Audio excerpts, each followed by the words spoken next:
First time I saw a computer was when I come to the States at 11. I had no idea. Like, I shouldn't be here right now. I think about this every day. I'm blessed to wake up in the land of freedom. I'm blessed to be an American now. I'm proud of my roots, but sometimes I'm like, oh my God, how did I get this lucky? There's a book called The Hypomaniac Edge. I recommend everyone read this book. It talks about what makes America successful is that America is a nation of risk takers. The risk takers are the immigrants. I think Hispanics, they have a lot of respect for being in a land of freedom. For some reason, the data doesn't lie. The consumer in the Spanish community ends up being way more loyal.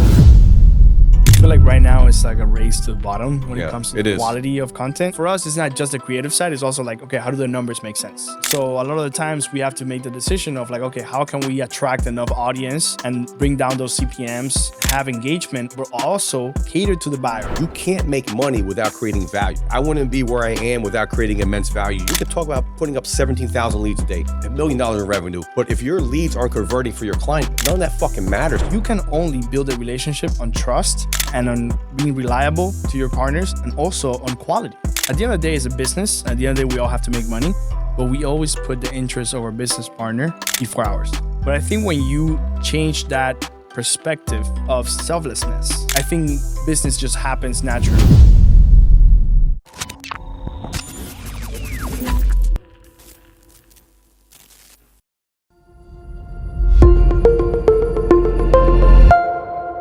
Shout out to Ringba, shout out to Adam Young, the pay-per-call revolution. There's big money in pay-per-call, whether you're someone who's a novice looking to get into it, whether you're someone who's already doing it, putting up big numbers. Let's fucking do this, guys. Get the fucking book on Amazon. We're gonna drop a link here. Take your shit to the next level. Let's fucking go. We're back, baby.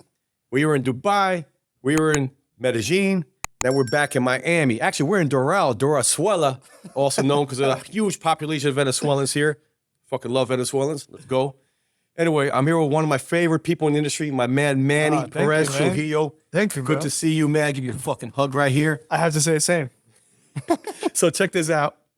In Colombia, I've been drinking aguardiente, right? We're in Miami. We're drinking Clase Azul here. And check this out. I don't know if anyone knows this. I was in Dubai. I learned this trick. Oh, You didn't know about that, right? I have no idea you could do that. No one knew about this shit. It's fucking crazy. So let's put this away. Let's do a shot. And let's get this fucking show on the road, baby. All right, brother. Here we go. Oh, here we go. Damn, man. Anyway, so check this out, right? Way to start. I feel like we've known each other like 5 or 10 years, right? And I think it's been a year and a half, 2 years. I don't even know, but it's been, we've traveled a lot together. You came to the call center in Colombia. I appreciate you coming down there. That was freaking great. You should put a clip of the welcoming. Oh, that was the best. That was the best entry, the best welcoming we did. That was like, dude, I'll never forget that day, dude. I've never been received like that or surprised like that. It's crazy. Didn't it make you feel good? You had like the oh man, I feel so important, dude. Yeah. I'm like, I don't deserve this. No, you do, man. You're putting up, you're doing great things. And let's talk about that. When people come to visit my office or my calls, I want people to feel fucking, especially people I like. I want them to feel warm and fuzzy. I want them to remember that. It brings a connection, man. Is what For sure. does, no, right? 100%, man. 100%. Yeah, I'm there with you, man. I felt that way.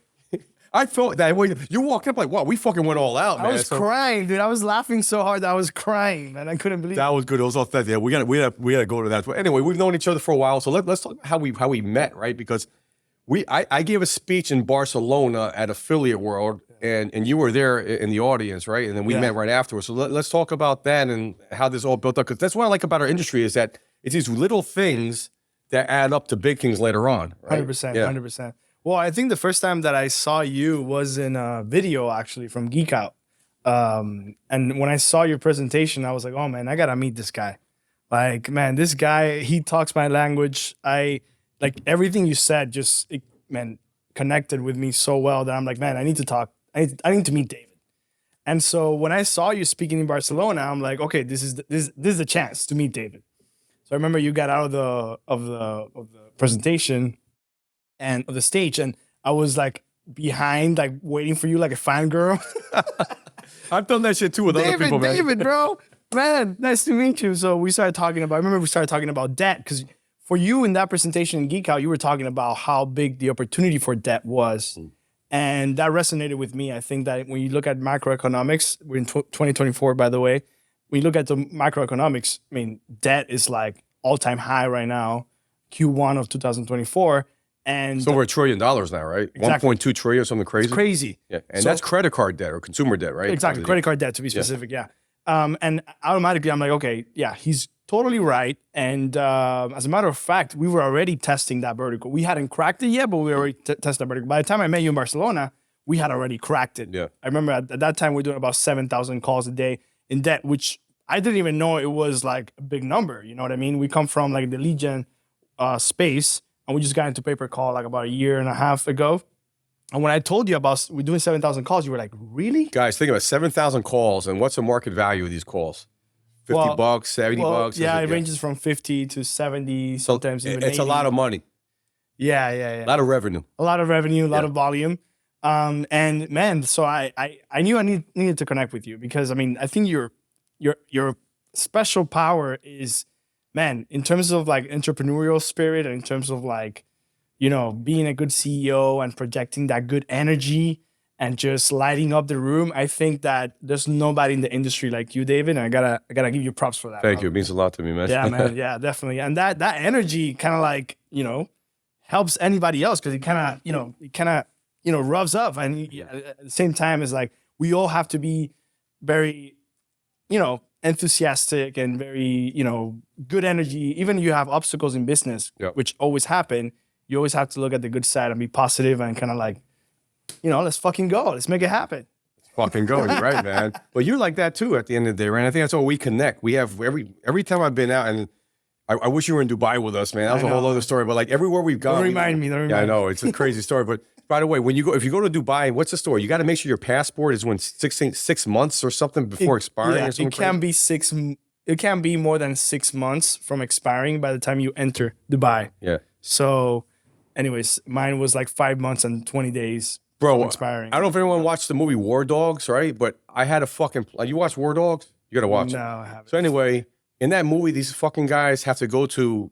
I think they have to go to Iraq or somewhere, man. They do some crazy... They take a flight to Jordan. They get on a fucking camel to do this. They go to like the triangle. I was gonna do that for you. I called up my boys. I'm like, bro, we gotta get Manny to Jordan, and we're gonna have to do. I really fucking called a guy for you. I put you on a three-way text. Yeah, I know. When I read the word camel in the group chat, I'm like, is this really happening right now? Are they really? I wanted you there that fucking bad. I had camels on deck for you, bro. You were gonna smuggle me through freaking Iraq? No, we were gonna smuggle. We can't say that word, but we're gonna do something similar. You know, it's kind of like fucking legal. You know, we always say, you know, this black hat, this white hat, like we're gonna stay like kind of in the gray, but it would have worked, man. Bro, that's the least, I think it would have worked too. That's the least I expect from a friend. That's what I'm talking about. Because we've had so many good fucking times together, man. I love that energy, man. We have. So this is fucking great.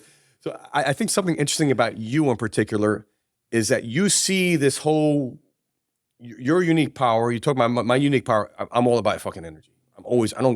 I'm gonna go through 100 through this fucking energy. It's not gonna stop, right? Yeah. Your energy, you got great energy too, but Thank you, your special power is that you see this whole game from a different perspective. You're one of the unique people that you're a people person, but you're super analytical, and I think that comes from your architectural background. And I think, and correct me if I'm wrong, it helps you when it comes to building out these campaigns. I mean, I want to touch on that because I think that's a very unique thing you bring to this. Absolutely. No, yeah. I think that my architectural background gives me a different perspective in the space.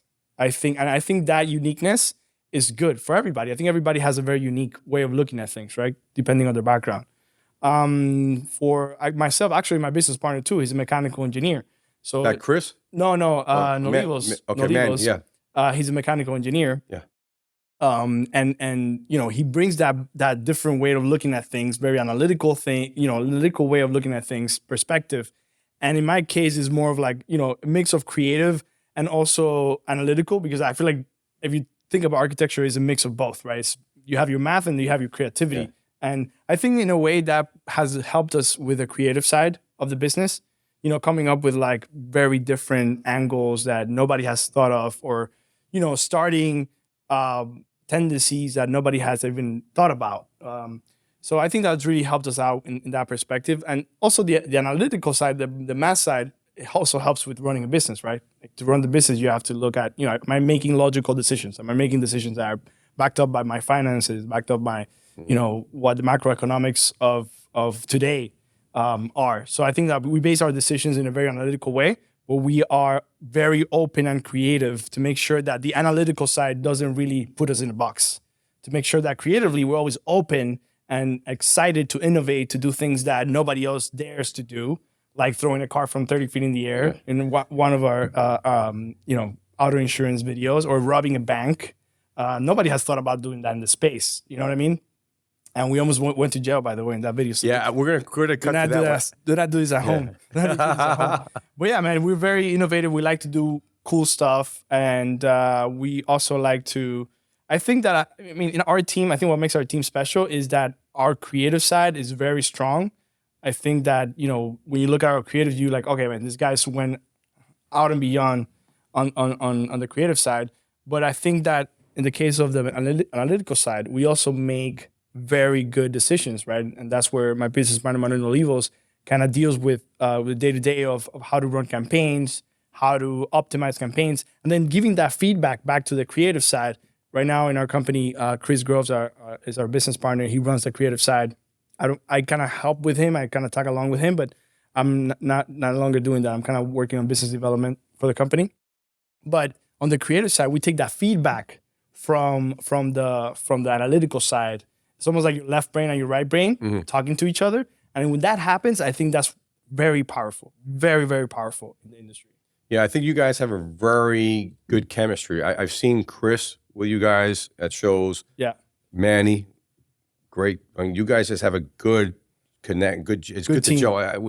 I had a company where it was we had one of them was 4 partners, right? All great guys, but it's sometimes it's tough when you have so many chefs in the kitchen, right? It's just, but you guys somehow make it work. And I think it's because you guys see things from a different perspective.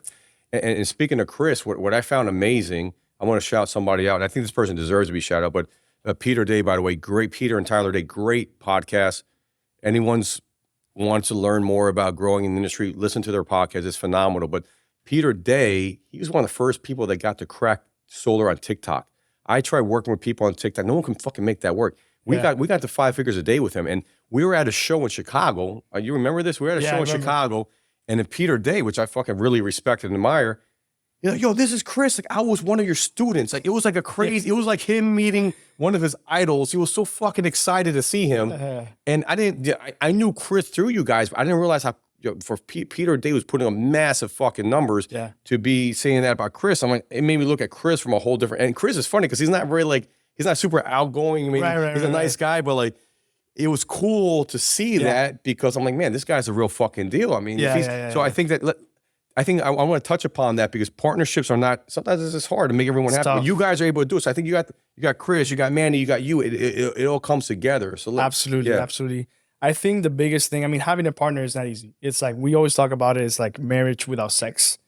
It's pretty much. That is fucking great. It's pretty much the same thing. So I think communication is key. I think respect is like, is the backbone of dealing with a good, partnership. I think mutual respect and understanding where the 3 of us actually bring strengths to the table, and being aware of what our weaknesses are. It's totally cool. We're human, and helping each other to make it like a very strong blend of strengths, right? And to cover up all our weaknesses. So I think communication is key.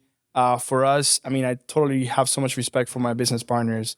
Manuel Olivos, shout out to him. We started Leads Icon, 5 years ago, the 2 of us, right? Now we have 40 employees in the Leads Icon side, but it was the 2 of us grinding it out until like 6 a.m. every day. So nothing that we have achieved would have happened without that, And so Chris actually has been an OG in the industry. Like you said, he taught Peter Day. I mean, crazy, trajectory on his career as well. And so, things happened. I mean, we ended up collaborating in a project together, and we had a crazy chemistry at the beginning. And so it was. What was that? Was that a lead gen project? What kind of project? It was like a pay-per-call project. Okay. It was a pay-per-call project, and we collaborated, and things went really well for us. We ended up finding out that we have a lot of things that make us think alike. The creative side, kind of like it's weird, man. We finish each other's sentences. Like, I've never seen this before with anybody else. Like, we'll be thinking about something out of nowhere. We say something at the same time. Nice. It's like we have very similar ideas. Good chemistry. And so from the beginning, it was like, okay, I think that the most powerful structure for our company is if we divide and conquer. So Manuel Olivos focuses more on the analytical side of the company, also operational side of the company, the numbers. And Chris works more on the creative side. He's a creative genius. So he is very good with like dealing with the team and kind of coaching the team and getting that creative side of the business. And I work on new partnerships. I work on the business development side, bringing new opportunities to the company. So the three of us, the cool thing about the three of us is that each of us could pretty much run the whole show because we all have done it at some point. We all have our own businesses at some point, but we understand that together, we make a way more powerful impact in the industry. And so it's understanding that, respecting that, and moving forward and rowing the boat the same direction. And I see that you guys are singing from the same sheet of music, and that's hard sometimes in a partnership.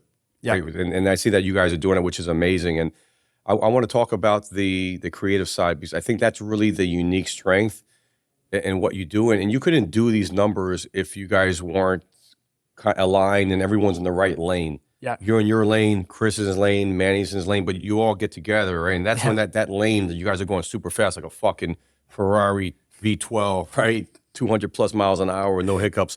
So Sometimes a few hiccups sometimes. Yeah, there was always hiccups, right? That makes it fun though, and you gotta adjust the hiccups. But we'll talk about that in a bit. But what really sold me on you, because listen, everything's a fucking sale at the end of the day. When I spoke to you, people come up to me after I speak on stage. It happened to me in Dubai. Everywhere I go, and people are like trying to pitch me some shit, right? But I saw you were in Miami. I knew I was gonna be moving to Miami. Like, this is great. I want to build a network out there, right? And you mentioned the geek out thing, so you knew some shit. And then you told me the numbers, and so many people fucking talk numbers. There's so much money talks, bullshit walks, right? That's what they say in New York. And money Good talks, things I've showed you the numbers. you did. You showed me the fucking numbers, which is cool. When I met you the first time, and not only that transparency, you got the balls to show me that shit. Yeah. And not only that, you showed me the fucking actual ad. You showed me an ad of a car on top of a fucking building being dropped. Like, it catches your attention, man. It was kind of like almost like a Mr. Beast kind of thing. Yeah. Feel without like it draws you in because at the end of the day, when you're online, we're competing for people's attention. Yeah. You're right. That's what it comes down. You compete for someone's attention, and when you see like it was a very fast paced it's a scroll stopper. You're stopping the fucking person from scrolling so they can see your shit. Click on your ad and boom. Yeah. So I want to show that on the show. Clip, Are we cool with showing that clip of that? 100%. Do this. Why the if I lower their car insurance, they give me $1. If I can't, I'll have my car dropped from 20 feet on the ground. What the Why the did you drop it? Yes, he did lower my insurance.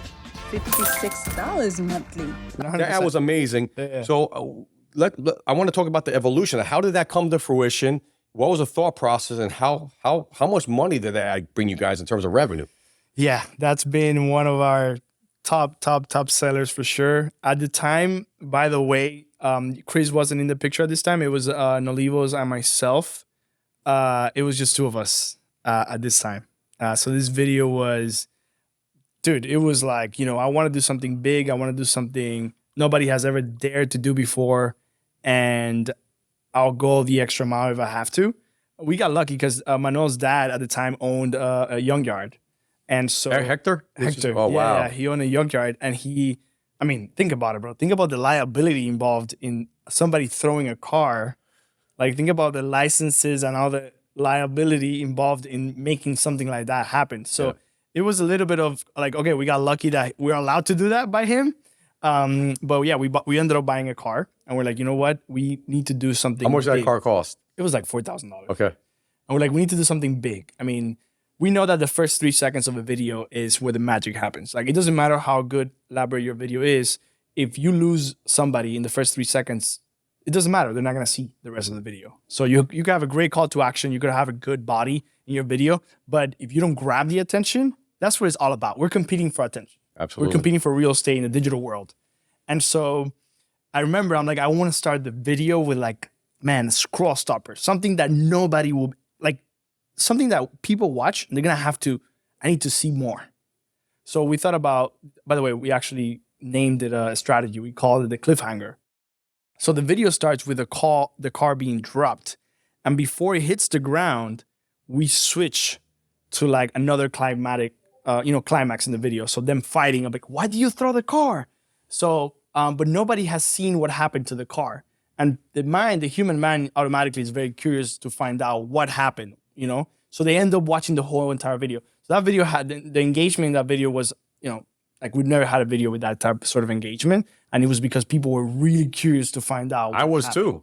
So yeah, exactly. So that video, man, I mean, in terms of numbers, that video was for auto insurance. It was generating 17, 18,000, even 20,000 leads per day. I think it peaked out at 20,000 leads per day on auto insurance, which is pretty incredible for 2 people running the show. Crazy, yeah. And it was generating about $100,000 of profit per day. That's insane. Yeah.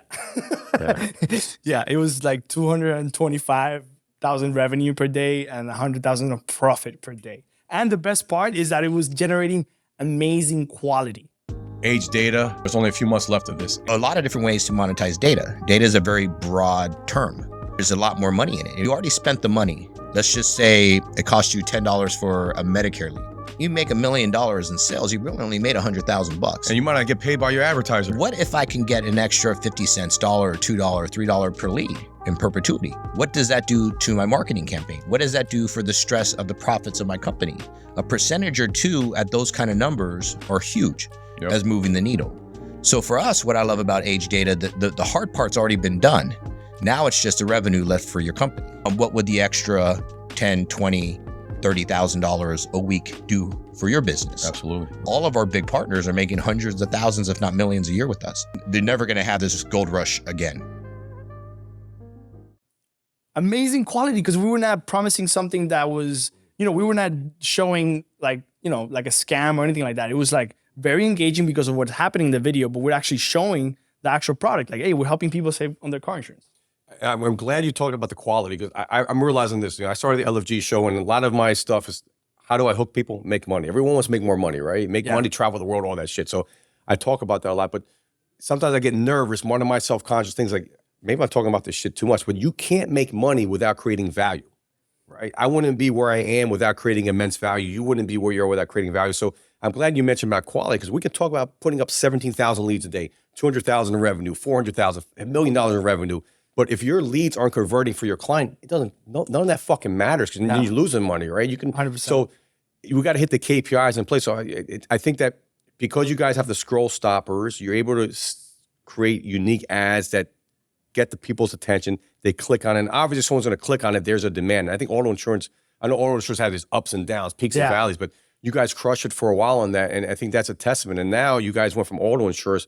You guys are crushing debt. Medicare, right? Yep. And you use that to get you to the next thing. And I want to talk about the bank now, because the bank video is another one that I think did the same effect as the car. It gets you to like, what the fuck is going on? You guys almost got arrested because of this. We almost got arrested. And was that here in Doral that you did that? That was directed by Chris and I. We got together and we did the video. Actually, I even come on in the video. But you won't know who I am because I have a mask. You got a mask on, yeah. But at some point in the video, we're doing like social experiments where we're giving out money, and the actors that we paid for were like, no, I don't feel comfortable doing that. What if they reject me? They're gonna be scared. I'm like, you know what? I'll do it. After days of planning, we decided there's a legal way to rob a bank, and it might be easier than you think. So we headed to our first spot, where we found the perfect people to help with our first legal robbery. Go! This, bro. Take the money. Yo. Yo, that's not funny. That's not funny. I don't like that. That's not funny, bro. Take the money. Here. Nah, bro, I don't like this game. No, you gotta that's take the not money. Funny. You know when we go around these things, you can get beat up, right? That's not funny. That's not funny. You can't go up to random people like that. And they weren't so happy, but we are about to change their lives. Congratulations, we just relieved $24,280 in credit card debit? I ended up handing out money with like the freaking mask. But yeah, man, that video was risky. I remember waking up that morning. I mean, obviously we planned for this video for about 2 weeks. And Chris came from Arizona. He was staying at my house. I remember waking up that morning and we're like, Chris, man, are you sure about this? Like, bro, you got nervous. Yeah, bro. Imagine a video about robbing a bank. Like, we went around a van with like people on a mask, like Money Heist style mask, and the red hoodie. What and year everything. was this? Was this when Money Heist was Bro, hot? this was last year, 2023. Oh, okay. And so, bro, going around banks and like coming out, like instead of like robbing the money, we're giving back money. Because that's the whole point of debt consolidation. You know, in a way, you're kind of like not robbing money, but you're taking money away from the banks and you're negotiating that to give back to the customer. So that was the whole concept of the video. That was the genesis of the video. Is like, okay, how do we make that concept of giving money back to people? Because, you know, and we're like the Robin Hoods of money, right? If you will, right? Like, you know, banks are taking money from people with crazy interest rates. So we're trying to negotiate with the banks to give you back the money. So instead of like, give me the money, we'll be like, take the money. So it was kind of like the juxtaposition of that idea, right? And it ended up like people loved the concept, but obviously for us as, you know, directors, we can't make a video like that telling actors that was going to happen. So the way that we actually got a good, authentic reaction is that we hired 2 sets of actors. We hired 3 actors that would be dressed up and be inside the van scaring people. And then we would hire actors that would be by the ATM. And those actors didn't know anything about the video. Only the people with the mask knew about the video. So it created more like realism. Like they had no idea. Wow. They freaked out, man. They freaked out. So we just told them, I mean, it was these 2 girls, and we told them, look, go by the ATM, just pretend that you're taking money out. We're doing this ad for credit card debt. Just pretend that you're taking money out. We're gonna get the B-roll of that. And they had no idea that behind that, we had a whole crew on a van, like ready. Like we even had drones following the van, bro. And the van comes in like super like crazy speed, brakes super fast. The guys come out and they with like, bro, it's like, bro, telling them, take the money. They freaked out, which is what we wanted, right? We wanted authentic reaction. As a matter of fact, when we threw the car, we did the same thing. I didn't tell the girl that we were dropping the car. So we got a really authentic reaction. Yeah. Man, so that ended up making the whole entire video. And then obviously we had to, at some point, dude, in the video, they were like, you know, super scared. So we had to end up telling them, hey guys, this is part of the video. It's all good. And they're like, oh my God, you can't be doing this to me. We felt a little bad, man. Honestly, that was a little risky, to be honest with you. But they ended up laughing it off. And, you know, at the end of the day, it was cool. But yeah, it's very risky, man. We got kicked out of 3 banks. Like at some point, security came. We found a loophole, bro. Because the thing is, like, if you record the video from the sidewalk, which is a public space, technically, you shouldn't get in trouble. Like if they tell you to leave, but you're not on their property, is what it comes down to. Exactly. Yeah. If they tell you to leave, we just leave. And that's what we ended up doing. But we did that in 3 different banks. And so it was risky because every time it was like either the cops or the securities from the bank. But anyways, that video ended up doing really well for us. So he paid back. This is a great story because in business, we're all competing. In our world, we're competing for people to click on eyeballs and stop scrolling and all this shit, right? Yeah. We're competing for their attention. But what you guys did was you were able to come up with something very, kind of like ingenuity. It's unique. You came up with something unique. And it's kind of like that Mr. Beast concept. And you think this guy's making ridiculous amounts of money because he's getting people to stop scrolling. But you apply that to the digital marketing space. Paid advertisement, yeah. Paid advertisement. And if it gets people's attention, and the truth of the matter is we're over $1 trillion in debt in America. I think 40% of people or 50% have X amount of credit card debt. So there's a 1 in 2 chance that whoever fucking stopped to look at that has credit card debt. And like they like that. You appeal to their emotions, their logic, like, let me click on this ad. Boom, it converts really well for your client. And you could charge a premium for that lead at the end of the day. You're not competing with a network that's charging $50. You could charge a premium for that lead because it's going to convert better. 100%. I think what ends up happening is that I feel like right now it's like a race to the bottom when it comes to the quality of content. So a lot of people are doing, talking about benefits, showing off things that are not true. For us, we're like, okay, we need people's attention, obviously, because if we don't bring the attention of the people, then we can't, our ads are not going to be profitable. So for us, it's not just the creative side. It's also like, okay, how do the numbers make sense? And so a lot of the times we have to make the decision of like, okay, how can we attract enough audience and bring down those CPMs and have engagement, but also cater to the buyer, right? The buyer needs quality. The only way that we can get to high volume is if we have quality. If our traffic is shit, we're not going anywhere, right? So that's very important for us, is keeping the right blend of attention grabbing, but also quality. So what we do, for example, in that video, we actually disqualify people that don't have more than $10,000 in debt because our buyers prefer over $15,000 in debt. So, we kind of sandwiched that into the video. We're like, okay, you know what? Oh man, I'm sorry, you don't have over $10,000 in debt. I'm sorry, you don't qualify, but here's $100. We still want to help you out. You know what I mean? So that in a way kind of caters to the buyer. That's the only way that we've been able to. Anytime that we got to high volume is about focusing on quality first. And I think that's something that everybody else, I mean, I'm not trying to shame anybody, but like I think the industry is like right now it race to the bottom. How do I get more attention for the cheaper clicks? But at the end of the day, it's like how scalable is that? It's not really a long-term play. And for us now that we're actually thinking, like we just opened our debt floor, so we actually are thinking the long run of like, how can we run the whole operation from A to Z? Now, especially now, we care more about quality because we see the numbers in the back end. At the end of the day, we have to have quality first. And the attention grabbing just comes naturally for us because it's part of our process. But quality has to come first if you want to have a long-term business. Because your clients are paying, they're your customer. The customer is always right. You got to hit the numbers to keep the budgets going. And you guys have been masters. I know from my time of being with you, and you focus a lot. You talk about your clients hitting KPIs. You're proud of the. 100%. You told me your KPIs with debt, which are unbelievable, and you're doing that consistently. It's not like it's like. Yeah. You guys are doing consistently. I think because you focus on that quality. So that's great to hear. And I want everyone to listen to that because you're right. You get in this business because you obviously want to make money, and there's all these stories. And our business is kind of fucked up, and it's great, but it's fucked up because you see us traveling, doing this and doing that, going, having, eating expensive dinners, doing this, doing that. But that comes after years and years and years of providing quality. Once you provide quality, you can do this shit. You can wine and dine and whatever. But if you don't provide quality, you're never going to get to that point. Right? So I'm glad you talked about that. And that's something I've been wanting to talk about with the audience. I feel I've been talking about numbers and this and that, but without the quality, you're never going to get to that point. It's that bridge that gets you to that next level. 100%. I think actually one of the things that when I watched the Geek Out speech that you did, I thought about that for a second because you talked about the importance of building a relationship, a long-term relationship with your clients, with your buyers. You know how you took them to Disney World. Yeah. I mean, you freaking took me to Colombia, and you guys. Was that your first time there in Pereira or yes. Colombia? It was we have a team in Bogota, but like in Pereira was our first time.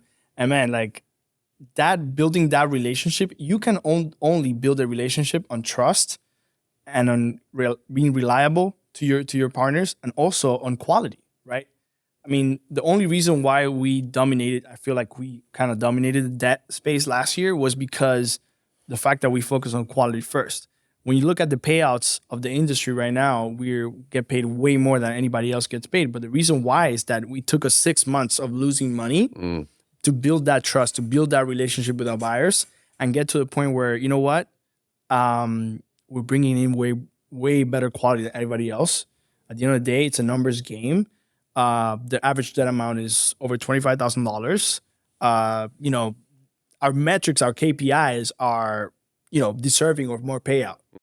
And what that does is that once you understand that conversation with your partners, it becomes easier to dominate the space, because now you're not competing against everybody else that's doing the race to the bottom thing. Now you're racing to the top. Now you have way more oxygen to build up that quality even more. So that's basically our strategy. Every single time we meet with a partner, every time we meet, it doesn't matter what vertical it is, we always cater to them. It's like, okay, how can we get to your KPIs? Because I know that behind that is scale. Behind that is scale, and behind that is building a long-term relationship. And I think that's what we've always done with you. That's what we've done with everybody that we've worked with. Is like, okay, guys, how do we make a real business out of this? Yeah. You know what I mean? So yeah, I think you always preach about that, and I totally agree with you. You have to, and I feel like I haven't preached about that enough on this show. It's been, again, we just started the show, so I'm like, whatever. Yeah. But the point is that I love that you talked about that, because that's really the key to all this stuff at the end of the day. And I last interview we did was with Michael Walker in Medellin, and he talked about these guys put up stupid numbers, multiple 6 figures a day in pay-per call. And I'm like, how do you manage that from a cash flow perspective? Shout out to Michael Walker. Shout out Michael Walker. Yeah, Philly in the house. Anyway, so the point is, he talked about, I was like, that's got to be one of the challenges. But he said he knew the value of his leads. He knew the value that he was producing. And what it comes down to, we're not just a lead vendor. We're a partner in their business. They're relying on us. So everyone else is getting paid net 30. He's setting up deals where he's getting paid next day. or every 2 days. Absolutely. And that's what fixes the cash flow problem, because without his leads, without your leads, without our leads, they can't hit. They're under the same pressure we're under. They got to hit numbers. We got to hit numbers with quality, right? So once you do that and you know your value, and I think this happened to me in the beginning, I would just submit to payment terms. Oh, net 30, all right, fuck it, next 30. That sucks, but you would just take it.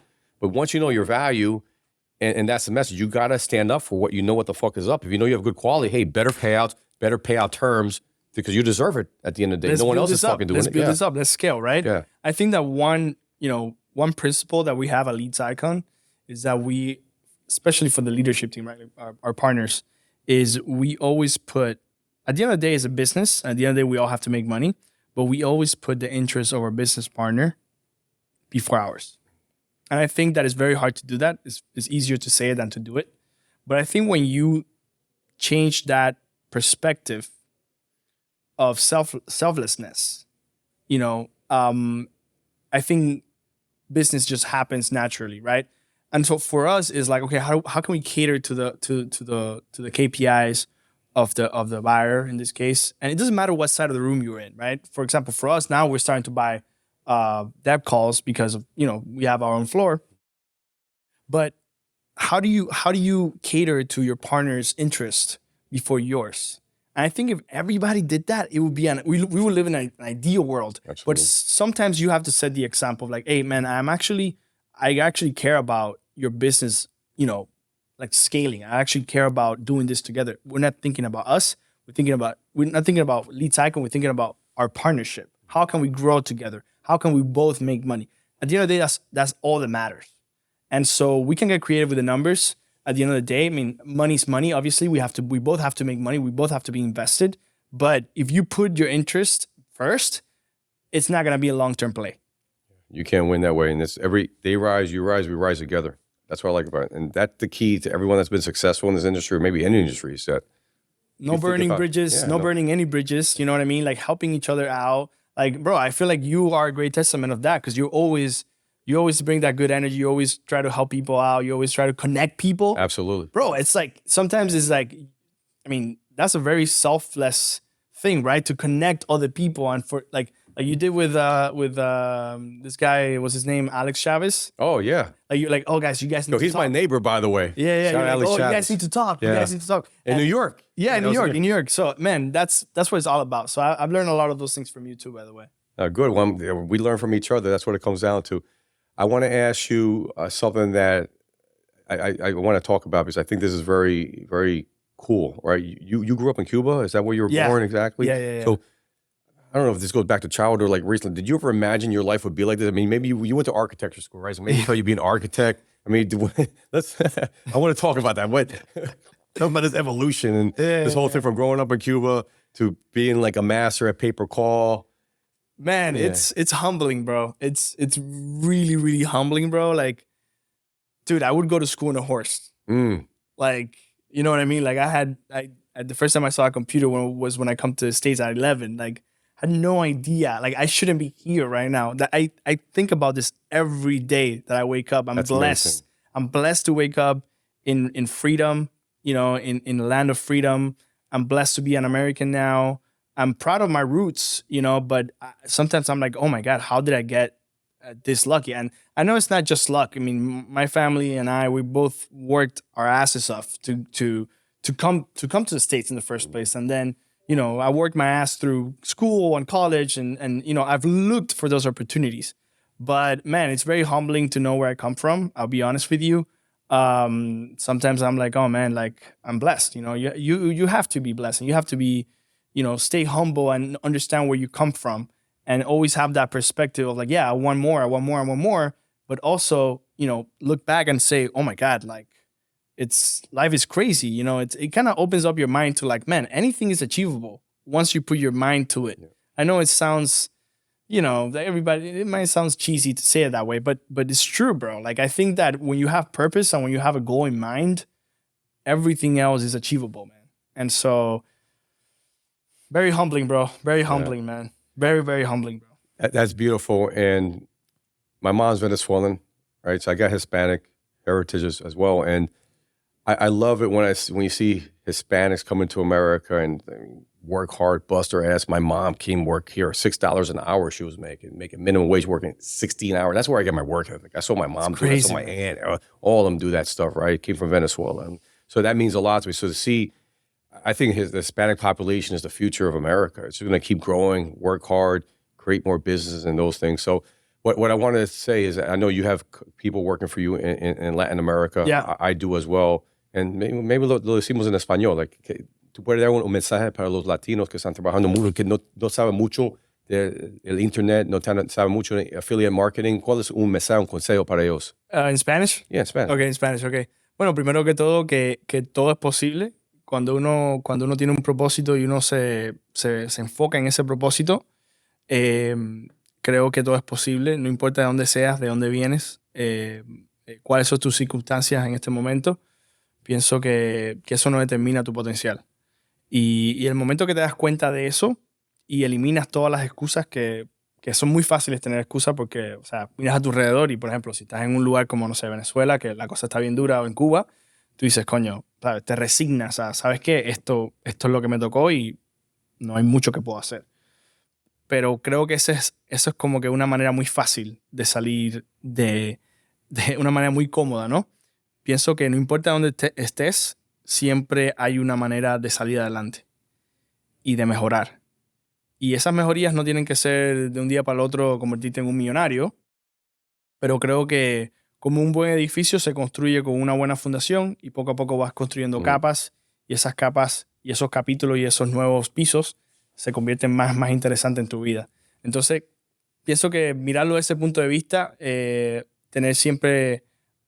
una mentalidad que diga sí a las oportunidades, que aproveche las oportunidades, que nunca deje una oportunidad irse y nada, o sea, no importa en qué industria, puede ser affiliate marketing, la industria en que estamos ahora es una industria muy interesante por todo lo que está sucediendo y por los macroeconómicos y porque estamos en una era digital, pero pienso que en cualquier tipo de industria puedes ser exitoso si tienes la mentalidad correcta para hacerlo. Entonces, nada, a todo el mundo le invito a que luche por sus sueños, que nunca deje de luchar y que, nada, el que pierde es el que deja de luchar. Wow.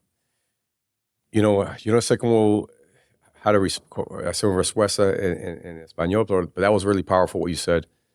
And we'll probably have to put some subtitles to that, right? But that was amazing because at the end of the day, it's what you're exposed to becomes your reality, right? 100%. And I've seen there's a lot of phenomenal media buyers in Latin America, oh, right? Yeah. And they know how to target the growing Hispanic population. Not even the Hispanic English; it's just very creative and hardworking, right? And that's why I like when I go to Colombia, I see these hardworking people. You saw it in our call center. 100%. People working hard, they appreciate the opportunity, right? And that's what I saw with my mom when she came. My mom just appreciated work. She was like, listen, this is what's putting food on the table. I got to fucking make this shit happen. So, and I think you get that, and I love that. And I love that we gave that message to the growing Hispanic population because it's just going to keep growing. And it's just a great marketing opportunity. I know you guys do a lot in the Hispanic market as well. And we're providing value too. It's not like, I do Spanish marketing. I do it for solar. We do it in other great verticals. market, man. Huge market. Great market. Yeah. Great market. Yeah. Great market. I mean, I can tell you, especially that space, which is what I can talk about the most. It's we treat it as two completely independent verticals, like Spanish debt and English debt, because it's a completely different consumer. We're talking about people that have a different perspective of things. I mean, Americans are, they know the rights. They know there's different ways to avoid the problem. Yeah. But I think Hispanics, they have a lot of respect for being in a land of freedom. That's one, and being in a place that's also not theirs. They're kind of like an outsider, so they want to respect the rules more. So for some reason, the data doesn't lie. I mean, the consumer in the Spanish community ends up being way more loyal to all these programs. Whatever it is, call it Medicare, call it debt. Way more loyal, and it's way easier to market to them. And also, maybe I shouldn't say this, but there's way less competition. It's true. It's just more, and people don't know how to target. And the things that you grew up in Cuba, you can speak the language, like you get it more than somebody that hasn't. You understand the We struggle. know the ins and outs. You know the ins and outs, right? And my dad passed away a month ago, but he would always say how my Sorry to hear mom, that, man. I appreciate that, but he would always say it was funny because my mom, when she came to America, there'd be like an English grocery store a block away. She wouldn't go there. They always spoke English there. She would go walk half a mile to go to the Hispanic grocery store. I'd go with her, and then we carry these fucking bags, right? But like, that's how it is. That loyalty is what it comes down to. And there's an insane amount of loyalty, but you have to speak to the consumer in the right language, because I've seen so many, especially on solar, like I want Spanish leads. And then guess what happens? They get the call, the transfer, the call, the lead, and someone English is speaking to them. They fuck it up. Or they get someone Hispanic set up the appointment, but then someone American comes to the house. They fuck up the whole lead. It's got to be consistent, cohesive. And then and Hispanics they're more willing to convert. But the thing is, there's also a less trustworthy factor. Like, they're not going to trust you at face value. They're going to ask a lot of questions. So it might take longer to close that sale, but you have to be properly. So the advertiser has to be prepared for that shit. Yes. But if you do that right on the back end, fuck, it's going to pay dividends for you. 100%. It's going to be a loyal customer. You're going to, I think going back to loyalty, right? I think retention is such a big thing in the space. Huge. Especially with so many people competing for the same customer, right? So how do you get that retention is by building that trust. Again, going back to trust, going back to transparency, going back to building that relationship with the customer. You got to do that in that scale too, right? How do we build the trust with the customer? How do we become a lifetime partner? How can I put their interest before our monetary interest? I think that when you focus on the customer or the client or the partner, it always, life pays you back. Yeah. Somehow. Man, I have a question for you actually, because I know you always talk about your mom being an immigrant. Well, how about your dad, man? Yeah. Was he an immigrant too? Like, yeah, no, my dad, that's the Polish side. So I'm Stodolak because of my dad's crazy side. mix, man. It is a crazy Venezuelan Polish mix. It's funny. So, but I grew up with my mom. My mom's who I grew up with, right? They got separated when I was super young. I never really saw them together. But yeah, the guy was in the Marines, fucking phenomenal shape, right? Always had me young, exercising, doing push-ups when I was younger. So I got a lot from my mom's also very active. She's 70 years old. She's got a fucking six-pack, man. It's like crazy. So bro. I get a lot of the energy, vitality from them.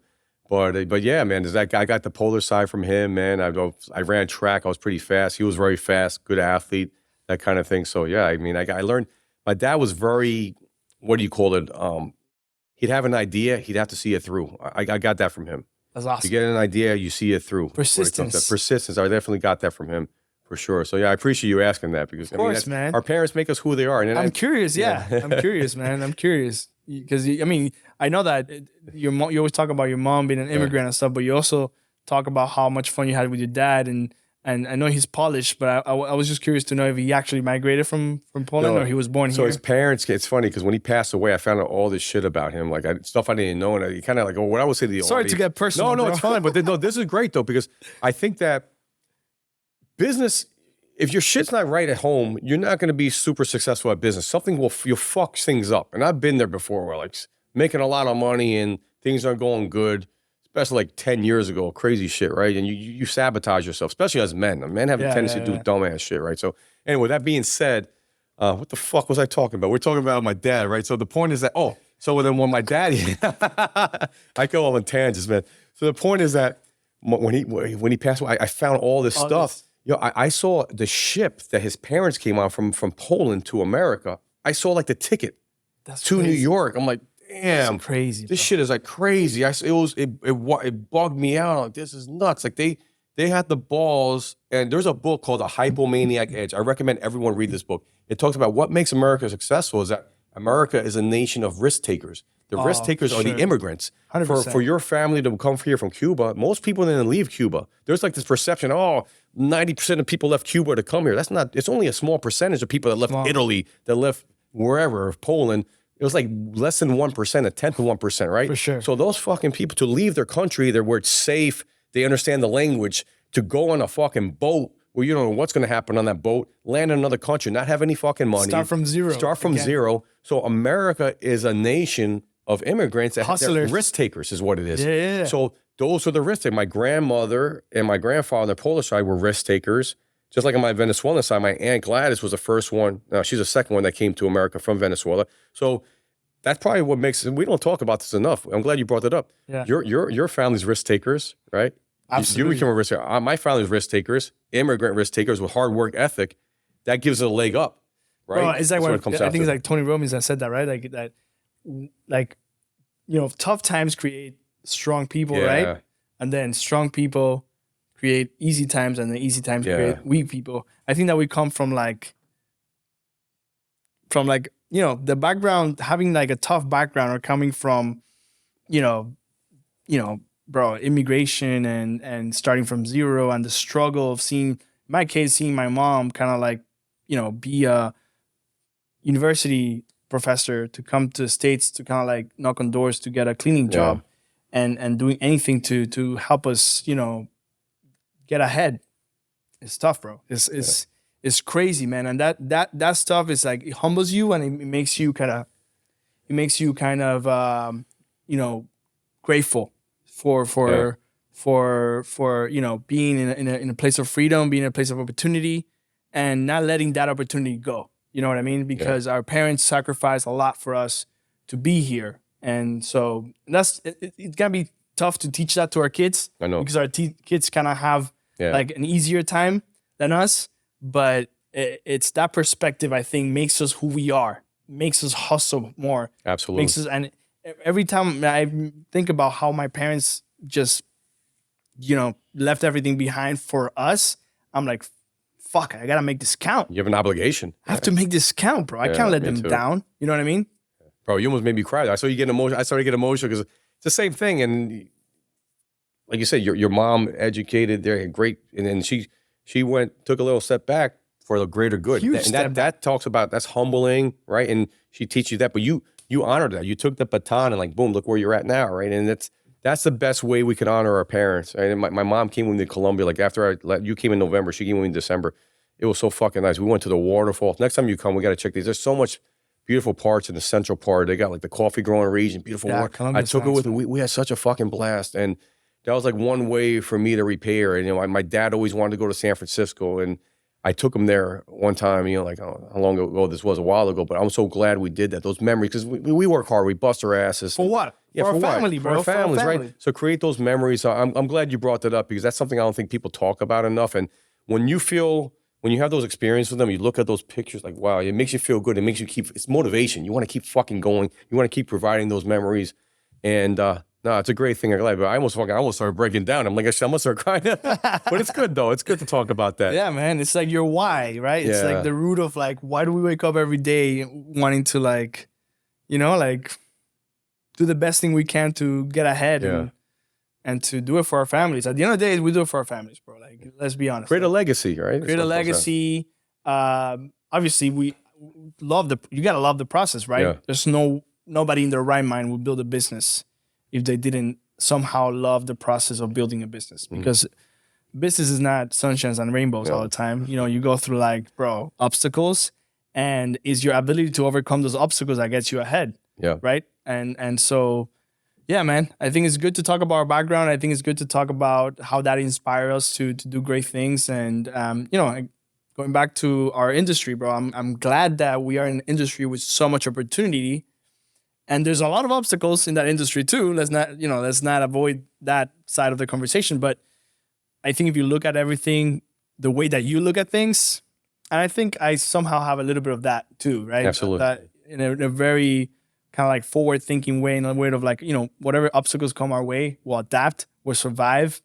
And if you have that kind of like way of looking at things, I think that it doesn't matter what changes come in. It could be political changes, it could be macroeconomic changes. You always find a way out. 100%. Guys, this was fucking great. I think we're gonna have tons of shorts from this. we might break a record on the shorts. You hit a lot of key gems, man, and I appreciate you doing that. And it wasn't just about our business. We talked about personal stuff. It's all connected. And those are the little things that get you to where you're. You look at any great person that's accomplished great things, whether they're billionaires as philanthropists or people that are just, people that are like, And like you talk about, what's the fucking lady name? She was very Mother Teresa, right? They're providing impact, and there's a story behind what created that impact. So I appreciate you talking about that story. No, thank you for coming, man. Thank you for coming. And to then I our appreciate office. this was. I thought we were gonna do like a quick 5-10 minute thing. This turned into like a whole full thing, man. Great value. I know people got a lot of value out of this. So how can people find out more about you, Manny? I mean, they can find me on Instagram. I think Instagram is a place where we all connect. On LinkedIn too, Manuel Petruj. That's Petruj. Petruj. Manuel Petruj. Instagram, and you can. Well, I'm happy to connect with anybody that has any questions about what we're doing or ways that they want to partner with us or grow with us. Man, we're always open to talking to people. You know what I mean? And you have a great social media too. You post like motivational stuff on there all the time. You show people the behind the scenes of what goes on. So I recommend following Manny. I think you're only going to continue to grow. You and your company, you got a great team, and I'm fucking excited to see where you guys go. I think you guys are like at the tip of the iceberg. It's going to be one of those great success stories. So congratulations on everything, Thank you. And we're glad that we're in a way kind of doing this with you guys, you know, because you guys are also part of our journey. So partnerships, that's what it's about. Good exactly. partnerships. Thank you for coming, brother. Let's fucking go.